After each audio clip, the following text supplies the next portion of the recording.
match in the Premier League history finishes level again, but what drama.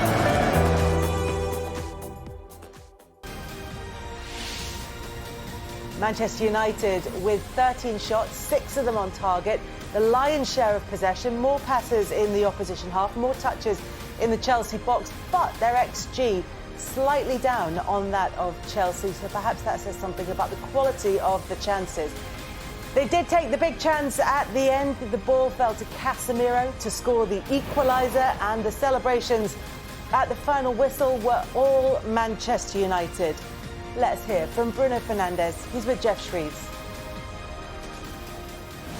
Bruno, you left it very, very late, but is it a case of just never giving up? Yeah, I think first half was really good from us. Obviously, after that, the change of the tactical change with Cucurella goes out and Kovacic came in. We had some problems in the middle, but we find our positions. We get our chances in the first half. We could be 2-0 up. Obviously, in the second half, they get the goal from the penalty, but the belief was there. We keep fighting. The spirit was amazing, and that's why we get the point. It's not what we want, but it's a good point.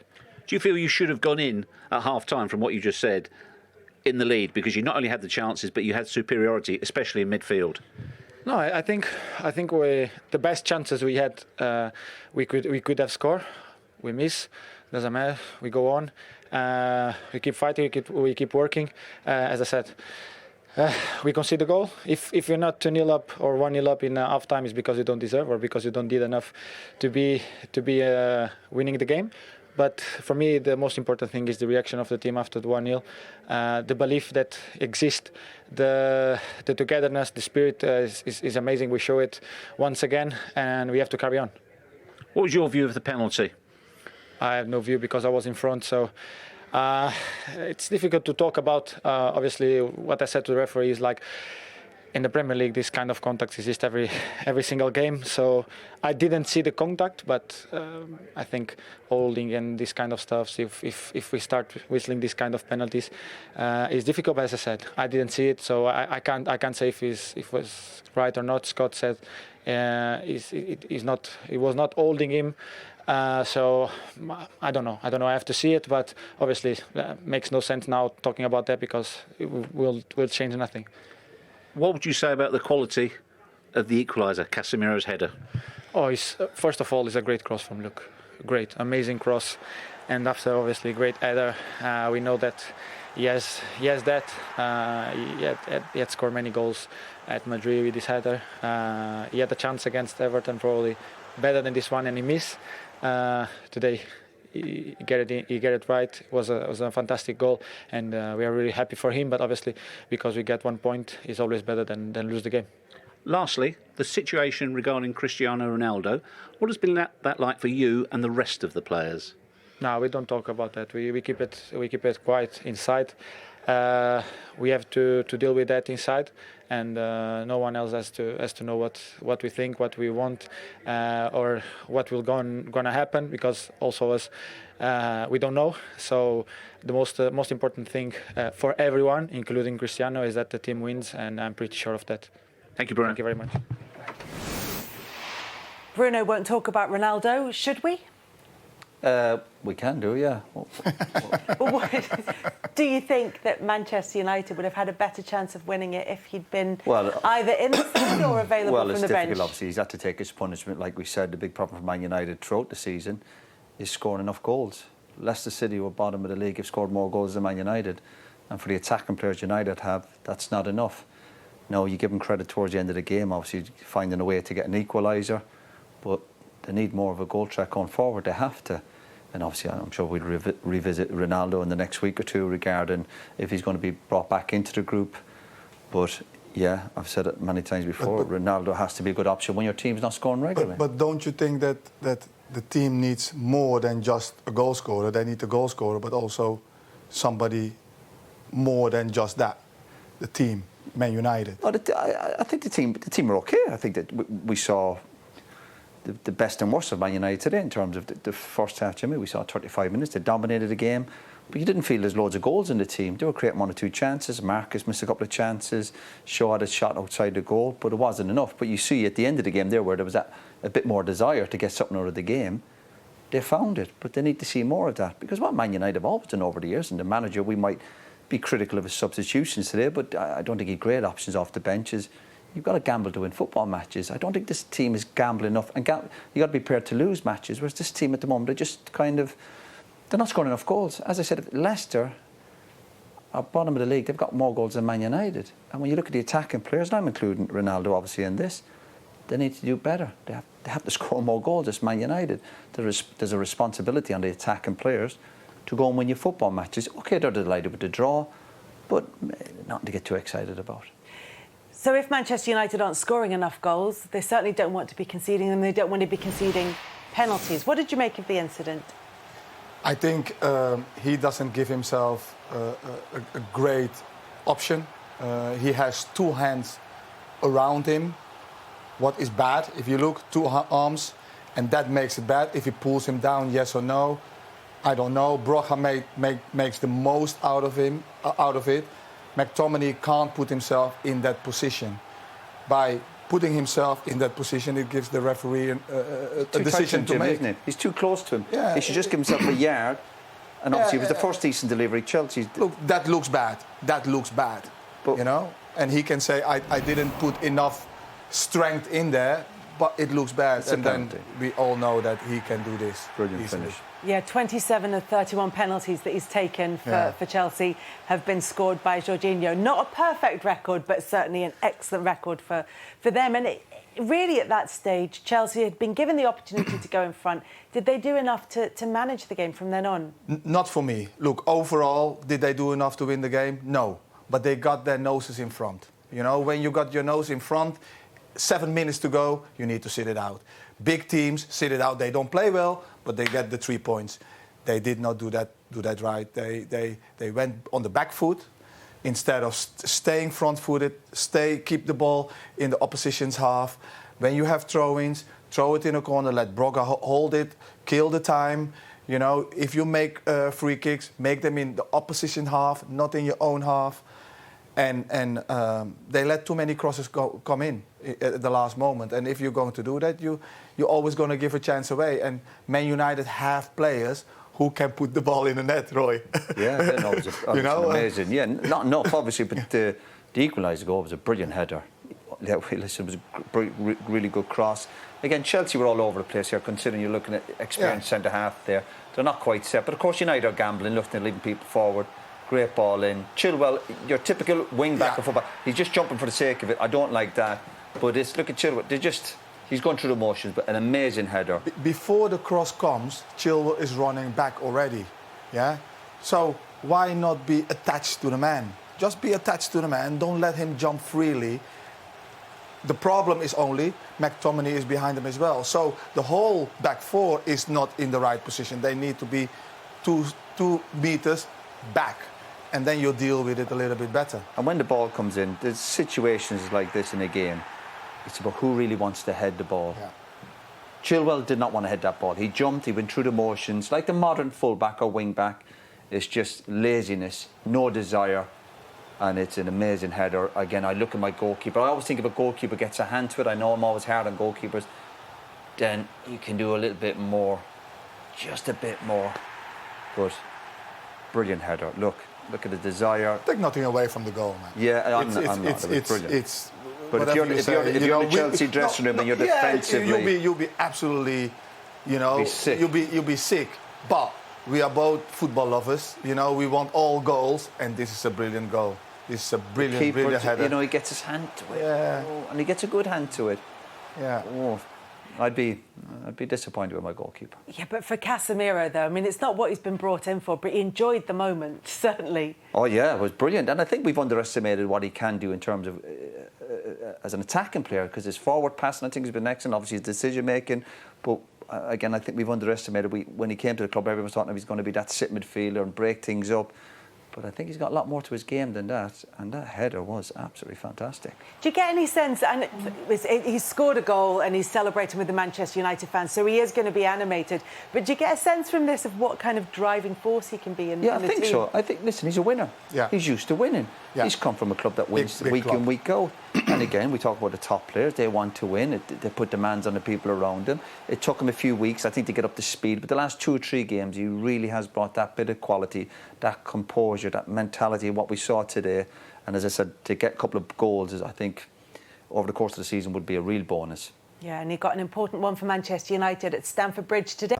Well, we just couldn't really I didn't feel we get enough control of the game. Probably need an extra body in midfield to try and put a bit more pressure on, to try and create some more turnovers, to try and win the ball. So to have a bit more control of the game, really. So, like I said, I thought we were better after that. But in the end, disappointed to drop the points. But again, another battling, hard-fought game. Boys gave everything, you can see that. We can improve a lot in terms of our attacking play because we can create a bit more, I think. But again, we're playing against a good side. You said beforehand this isn't about the coaches, but did it in fact turn out to be quite a tactical game?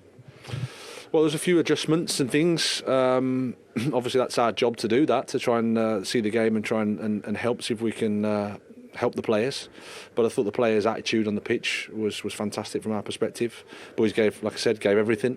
It's a hard, intense match in the middle of a really busy period, but the boys left everything there, so that's a great foundation for us. Did you think it was a penalty when it was given? Well, I'm too far away, and I think the guys on looking at the monitors thought it was, so I listened to them. They're not always right, but I was happy when it went. And the equaliser, is that one we just have to say it's a magnificent header? There's nothing you can do about it. Well, we could have got out a bit more connected, but again, it's a good header, great header. Kepa's unlucky a little bit. He could have only just got in, I think. That's our first goal we conceded for a while, but we're disappointed, of course, because it's dropped us 2 points. But in the end, we have to take the positives and appreciate the work the team did, but improvements to be made as well.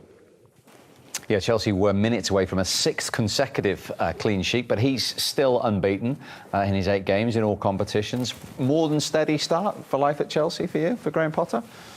Yeah, I think he's doing well. I think above all, what I like about the way he's taking things forward is defending better. They are conceding not much, and this is, in my opinion, such a very important thing. Even if you are a big team like Chelsea, you have to be strong defensively. Having said that, I don't think it's a job done because there are still things that they need to be improved. Going forward, I think the team can do better. They have a lot of quality, but I'm sure that it will come. I mean, for a team like Chelsea, first of all, you have to sort out the results, and then obviously you will improve the quality of the rest. But so far, it's been certainly positive.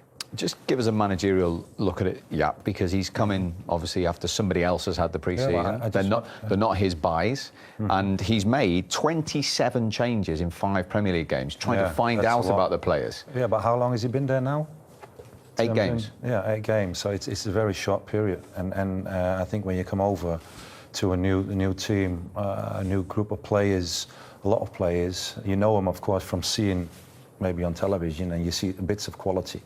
In the training sessions, you see more quality, of course, of these players, and then you need to find your right, starting 11 at times as well. So you're in the way of playing as well. You need to find the right setup in what you want to do. I think Potter, from seeing him when he was working at Brighton as well, if you give him the time, and he gets the time, but he will find his way in creating a certain atmosphere within this club, but also a certain way of playing that makes it difficult for, well, I think, the majority of the teams, of course, in the Premier League, because that's the coach that he is. That's what I think is in his mind as well. He wants to play attractive football, dominating football at times as well, going forward, scoring goals. That is what he's been trying to do with smaller teams even. And imagine now at Chelsea with this group of players, and also maybe, you know, when the transfer window opens up again, adding maybe a couple of other players as well. He's going to do, I think, very well. The only thing for him, and that's the difference between the other two, well, the other clubs that he's been, and with Chelsea as well, is to manage all these players and also bigger players within the squad to keep them happy and to also keep them working hard for him, even when they're not playing, like what happens sometimes at other clubs. Yap's just said if he gets time. That's always the big question, isn't it, at Chelsea, if you're Chelsea manager? It's the same at any club these days, I think. Getting time is the biggest problem. Look, I think today it's shown that Potter got his team wrong. You know, about having to make a change after half an hour. I think Ten Hag got it tactically right in the first half, especially with Fernandes coming into that midfield. He made it a 3 against 2, and Chelsea couldn't really cope with that. I think Chelsea, as a top 4 team, as a team who's aspiring to be up towards the top of the league, I thought they were a little bit disappointing today. I think they should be the team at home trying to win the game, and I never really felt uncomfortable. I never felt like Chelsea were creating chances. I never felt like they were going to score. So you probably got et up in a bit of a tactical battle and really forgot about doing the things that win games of football, which is, you know, 'cause obviously creating chances, scoring goals. I think he worried about everything else rather than that. And as a United fan, I was more than happy with United. I thought more than deserved to win the game. And then I just never felt like he was in trouble. I thought Ten Hag got everything right. Other than the subs, I wasn't mad keen on the subs. I think Fred come into the game, didn't really have an effect on the game, and I think it ruined Fernandes as well. McTominay obviously come on and sub, and within 4 minutes, was it, he gave the penalty away. And you've got to learn with stuff. In a day of VAR, you cannot touch him anymore. You know, the years gone by when we could have done it in Italy, you know what it was like in Italy. You know, you could never move. There was people grabbing you. The VAR, you just can't do it. You don't get away with anything. So I think it was a victory for Ten Hag today. OK, they didn't win the game, but I thought tactically he got it spot on. OK, victory for Ten Hag. Paul says, let's hear now from the Manchester United manager. Eric, what did you make of it? Oh, yeah, I think it was a good game, brilliant game. 2 teams who I think are close together. But in the first half, I think we dominated the game. And that was also, I think, why the opponent, why they switched their system. And then it's going to be a little bit more difficult for us. And that we saw, especially defense-wise, in the last minutes of the first half. But before that, I think we had to get up. Good chances, Rashford twice, Anthony, one-on-ones even with the keeper. So in this moment, you have to use your chances. The second half, I think it was ego. It was a battle between 2 games or same height. And yeah, in the end, I think then a point that is, I think, justified. As a coach, is that your frustration that you didn't take those chances when you had the measure of Chelsea, particularly in the first half? Yeah, especially. The team has to feel that you have to finish. And because we were dictating the game, and they played really good in that stage of the game. Defense, but offense, we find the 3 men in the midfield. We created good chances, and then you have to use them. When you made your substitutions in the second half, what were you looking to affect? Now, first of all, it was the 4th game in 10 days, and then you see the one or the other. It's getting, they get fatigue, and either in the head or physical, and then you bring freshness in. And already we make the transfer from in the second half, straight after the second half. We adapt to the system from them, and I think we did it well. Defense, offense, we were not that good on the ball in the second half. We had to bring more switches in. We didn't find the spare man anymore in the midfield, and there was spare man, and especially our fullbacks could have done more with those situations. Were there attacking substitutions you were trying to make in your mind? It were attacking options. It were solutions to win this game, to get more dominant in the game. By the first, when we brought in Fred, there was, I think, to bring out Bruno, to get in between the lines, and hopefully then we create spaces behind. And then we made also with Scott and with Anthony Elanga, tiredness of Marcus Rashford. And also Christian Eriksen, it was a tough game in the second stage of the second half, and you could see big spaces in the midfield, and there Scott McTominay is good. He has power, he can win duels, he has a good press, and he has the power also attacking-wise to come in the box, and that have we seen last week against our opponent in the Europa League. One of the downsides for Erik ten Hag and Manchester United today was the injury to Rafa Varane, who, of course, went off in that second half. He has since said they are waiting for a diagnosis, but he clearly looked distressed yet when he came off the pitch. Yeah, he was very emotional, you know, and you know, if the game, you know, even here they played on, and he fell down, and he just, you know, kept laying on the pitch basically, and then after when he stood up, he was emotional and looked like when I saw it that he had a problem with the hamstring or whatever, but of course, well, we don't know yet. But it's, yeah, I don't know what to say about this. You know, it's probably things that, you know, ahead of the World Cup or whatever. But I can't understand being so emotional on the pitch, to be honest. From a centre half's point of view. Well, no, it's not only from a centre half. I know you're trying to imagine yourself in why is the player that emotional and why is he acting like that? I think there are like other things that well, unless he that are worse than this, I think. But unless he realised it was something serious. Well, yeah, that could be, but I don't know. Yeah, he's already won the World Cup, hasn't he? Yeah, he'll be all right. He wants to win another one. He'll get over it. He wants to win another one. Yeah, he'll be all right. United won missing though. That's the point. Since he signed, they've conceded twice as many goals with him out of the team in the Premier League as when he's in. That's not a coincidence. No, he's a big miss. We know we're talking before on about 1v1 defenders. Yeah, he's a good. He's capable of that. I think in his top physical condition a few years ago, he was up there with the likes of Yap and Rio. I'm not sure he's quite at that level now. He's picking up a lot of injuries, but he's the one centre half you'd fancy one-on-one. The rest of them, do you think Lindelof's going to come in quite slow?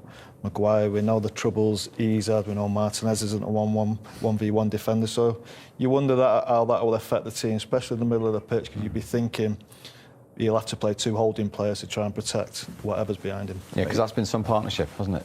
Materialising for Varane and Martinez. It has, yeah, but we just don't see it enough, do we? Because unfortunately he's at the stage of his career now where he seems to be picking up a lot of injuries. Gentlemen, thank you for your company today. Yet again, for the 26th time in Premier League history, Chelsea and Manchester United have drawn. United will be the happier, though, with that late equaliser from Casemiro. From the four of us, we'll see you soon.